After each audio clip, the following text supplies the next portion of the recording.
Butters is one of, if not my favorite characters from South Park. In a show where every kid is way more developed and mature than the average 4th grader, Butters represents the more typical innocent kid we're most used to seeing in real life. With that, he's brought us some of the best episodes in the show, Osimo and Casa Bonita being some of the most iconic. But one of the most underrated Butters episodes was Marjorine, the episode where Butters had to become a girl for the day. So today, let me take you through this episode and show you why it's one of my favorite episodes in the entire show. The episode begins with all the boys from school meeting up in Carmen's basement for an emergency meeting. Carmen soon reveals that the reason he called this meeting was because the girls were hiding something from them. This being the technology to be able to see into the future. Of course, none of the guys believe him, but luckily, thanks to his Wellington Bear camera, Cartman shows the group footage of the girls using the device in action. The device being a cootie catcher. The boys are stunned, which kinda surprised me, I'm not gonna lie. Cause I don't know if it's just me, but when I was in elementary school, everybody knew what a cootie catcher was, and I even knew bear guys who used to make or use them. I guess it was typically a more girls thing if I'm being fair. The guys were way more into shit like paper boomerangs, ninja stars, and of course the classic paper plane. Anyways, with the revelation that the girls have this powerful device, they begin preparing a plan for how they can steal it. At one point during the scene, Cameron goes up to Kyle and asks him what they found out about the cootie catcher. And after he tells him what they found, Cameron doesn't insult him, which is actually an extremely nice change of pace for once. Like, I'm not saying I don't appreciate the iconic Carmen and Kyle rivalry, but you know, at some point, it gets kinda boring to see them beefing all the time. So it's nice to see an episode that shows us why they're friends in the first place. Low-key, any episode where the entire gang is getting along are usually the best episodes, so I shouldn't be surprised I like this episode so much. Anyways, with all the preparations complete, all that was left to do was actually get the device. That's when Carmen proposes his plan to infiltrate Heidi's slumber party. Since they need to be a girl to get invited, they decide to get someone to pretend to be one in order to get in. But obviously, if someone is pretending to be a girl, they can't come to school, which would make it obvious who the culprit is. So the only logical conclusion is to fake that person's death. And of course, that person has to be Butters. So they proceed to get Butters to stand on top of the Bowery building and threaten to jump. While this is happening, the boys prepare a dead pig to drop in order to sell the death. And once they drop it, Butters' mom goes crazy. Oh my God! No! No, Butters! No! Don't put him down there! Don't put him down there! I don't know how much they be paying the voice actors, especially Mona Marshall who voices Butters' mom, but she deserves at least double whatever she got, cause she put up a generational performance like her life depended on it. Also, I don't know if it's just me, but this shit is so fucking funny, bro. Like, the absurdity of just faking Butters ending it all so people don't question why he isn't at school is hilarious. No other show does shit like this. Maybe Family Guy, but they just brushed past it after the cutaway ended. Anyways, we then go back to the school where we're introduced to the new cleverly named student, Marjorine. She gets roasted for her bum-ass fit, but otherwise they don't really suspect a thing. Where do you buy your clothes? Oh, you know, girl places. Real quick, before we continue, please consider subscribing if you enjoyed the video. This is only the second video on this channel, and unlike a lot of South Park channels, my videos are all hand scripted and edited free of AI, so feel free to drop a sub. Anyways, let's get back into it. We then cut to Heidi setting up for her slumber party, when her mom comes in to tell her that she just got off the phone with Marjorine's mother, and invited her to the slumber party because she is having trouble fitting in at school. Which, if we're being honest, ain't even really a lie. During the B-plot, Butters' parents are still grieving over the loss of their son when they get a visit from a very strange man who tells them about an Indian burial ground that could potentially revive their son. This brings up another thing I like a lot about this episode and a common trait of some of my favorite South Park episodes in general, and that's when the split from the main plot to the A and B plot is seamless, and then in this episode, it's done perfectly. In the traditional way that a lot of these episodes are structured, it's completely different. Instead, the two plots will either A, start from completely different perspectives and then converge into a single plot at some point, or B, start from completely different perspectives and never really converge. Option A isn't really that bad, and as we'll see later, it actually partially applies to this episode since the plot ends up converging near the end. However, option B is just outright terrible in my opinion. I've noticed when they have two unrelated plots in a single episode, it just seems like it turns into two episodes squished into one where neither plot is actually able to be fully fleshed out. Or one plot is actually interesting and the other one just ends up feeling like a distraction. The most obvious example of this in my opinion is the Mr. Garrison running for president storyline. When it first started, it was fine because it was contained in its own episode and didn't really encroach on anything else. But due to the fact that the storyline was basically their first attempt at a major serialized story, it caused it to end up encroaching on other episodes that were clearly made without the storyline in mind.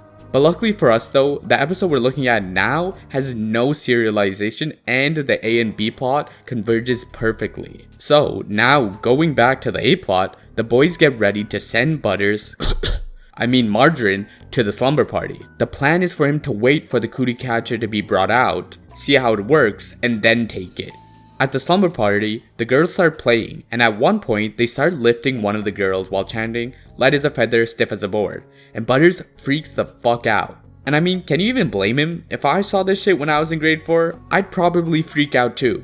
I went to my fair share of overnight camps and sleepovers as a kid, but I never heard of this game, so I decided to Google it, and it seems to be a real game that's often played at slumber parties. Who would have guessed? I even came across a Reddit post where someone thought actual paranormal activity was happening. If you're wondering, the reason it works is because when everyone applies a lifting force at the exact same time, it divides the amount of force needed between each lifter, making it relatively easy to lift. But that's really all I know about it, cause when me and my boys have a sleepover, we just suck each other off. Anyways, after freaking out and ruining the vibes, the girls start cooking his ass, causing him to lock himself in the bathroom.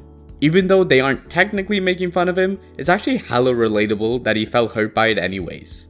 If you've ever made content online, it's honestly extremely similar. People online will have crazy strong opinions on you and your content, while if we really think about it, they basically know nothing about you as a person. But even though that's the case, it's hard for people to really make that distinction and realize that none of what they say actually matters. I don't know if that was really relatable to anybody else, but I hope at least one person got what I mean. Going back to Butters, he's now locked himself in the bathroom, causing the girls to try and cheer him up. Fortunately, they're able to get through to him after promising to give him a makeover. This is another reason I love this episode. They could have easily had Cartman be the one who snuck into the slumber party and have it play out similarly to when he pretended to be a ginger during the Ginger Pride conference. Obviously, it would still be funny, but it doesn't hit the same as getting to see Butters' innocent ass actually get along with the girls. Going back to the plot, while all this is happening, the boys are waiting for Butters to come out and decide to check on him because it's taking him way too long. When they do this, they found out that Butters abandoned the plan and instead just started having fun with his girlfriends. Obviously, this pisses the boys and especially Cartman off, leading him to call Butters and make sure he remembers what he's there to do. While all this is happening, Butters' dad, who still believes that he's dead, decides to go dig up Butters' coffin and decides to bring his body to the Indian burial ground. If it wasn't clear already, this entire plotline is a parody of Stephen King's critically acclaimed movie and film Pet Sematary, where effectively the exact same situation plays out. That being, a dad having his son randomly die, causing him to dig up the grave and bring his body to an ancient burial ground. Keep this in mind, cause it'll come up in the future. Back at the party, the girls finally start to play with the cootie catcher. Through some very intricate and careful manipulation, Butters is able to get a hold of it. Could I hold that? Unluckily for Butters though, as soon as this happens, Heidi's dad spots the other boys waiting outside for Butters, leaving Butters with no choice other than to run away with the cootie catcher. Luckily, he's able to escape and hands it over to the boys immediately. However, unlike the rest of the guys, Butters decides to go home since he's rightfully fed up with his whole time prediction shit. Oh, and also so he can tell his parents that he's not actually dead. Back at the lab, the boys have successfully contained the device and are about to use it when they realize that they still haven't decided what they want to predict with it. This of course leads to a huge argument between everyone, which causes Stan to realize that the device was only dividing them. After some more careful thought, they decided they would have to destroy it, especially because they think that if they don't, then the CIA or the Russians would come for them. I love that even though they're doing some typical 4th grader stuff in this episode, they still believe their classic wild shit that the Russians or CIA know or even care that they exist. Anyways, they get ready to destroy the cootie catcher, and in typical South Park fashion, they decide to drop a fucking nuke on it. You'd think that would be the end of the episode, but oh no, we haven't even gotten to the best part. While all this was happening, Butter's dad reveals to his wife what he did to Butter's body. She's mortified, which is understandable because he did just dig up a dead body. But at one point during their conversation, she says this. He wouldn't be our son, Stephen. He would be a walking abomination, an unholy demon spawn. If this confused you, it did for me too at first. But it's actually related to Pet Sematary, the movie that I mentioned earlier. In the movie, once the son is revived, he basically becomes a demon and starts ending every person he sees, including his mom. So yeah, it kinda does make sense that she's scared for her life.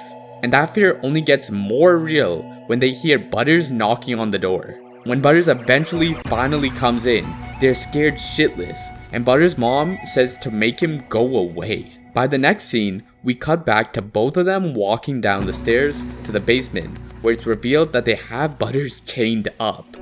When I first watched this episode, I was fucking dying seeing this. I didn't know anything about Pet Sematary at the time, so the random juxtaposition to see Butters being chained up was so funny. And it only gets better, because at some point during their conversation, Butters says that he's hungry, an innocuous enough request, right? Well, immediately after asking for food, the episode cuts to Butters' parents greeting and inviting a curtain salesperson in.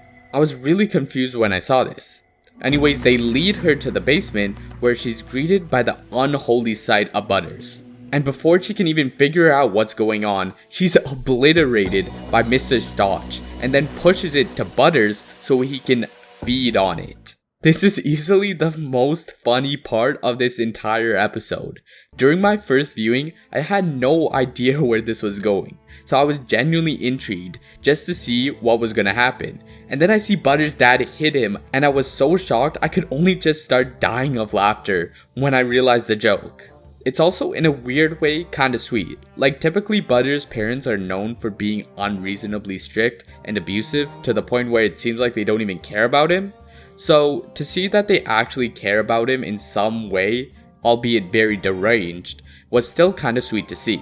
And finally, after all that, the episode ends. While researching for this video, I decided to search online to see if anyone else felt the same about this episode, and I found this post, which really encapsulates why I love this episode so much. Marjorine is a masterpiece. It's got it all: intrigue, action, cross-dressing, cursors, and window treatment sales. And thinking about it myself, it's true, it really does have it all. It has intrigue or suspense from the plot of Butters trying to sneak into the slumber party and not get caught. Action from the faking of Butters' death and the destruction of the device. And finally horror from the subplot of Butters' parents thinking he came back as a demon. It's just an extremely well-rounded episode and really gives off that classic South Park feel compared to later seasons where a majority of the episodes are political or a very obvious social commentary on a certain issue. Don't get me wrong, I love when South Park makes fun of shit like Mormons or Scientology as much as the next guy, but it just doesn't hit the same as a classic South Park episode. There's a reason Scott Tenorman Must Die, Casa Bonita, and Osimo are all considered such classic episodes. It's cause of the awesome characters, so I always appreciate when Matt and Trey let them shine by themselves for a change. Anyways, did you guys feel the same way? I'm curious to hear if you enjoyed this episode as much as me, so let me know in the comments. Later!